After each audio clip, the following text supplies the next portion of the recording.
প্রাচীন ঐতিহ্যের নিদর্শন মাটির ঘর। জনশ্রুতি আছে মাটির ঘর গরিবের বালাখানা। এটি পুরনো ঐতিহ্য।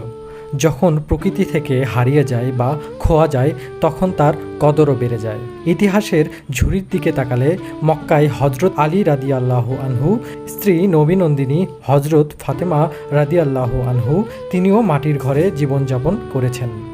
এই মানবীর জীবনীও লক্ষণীয় এক উল্লেখযোগ্য অধ্যায় আমাদের দীক্ষা দেয়।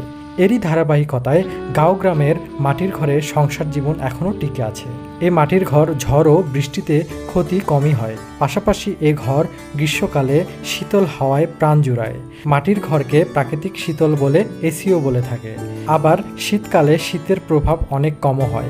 বগুড়ার শাহজাহানপুর উপজেলার গহেল গ্রামে গিয়ে নজরে পড়ল এ সুন্দর মাটির ঘরগুলো।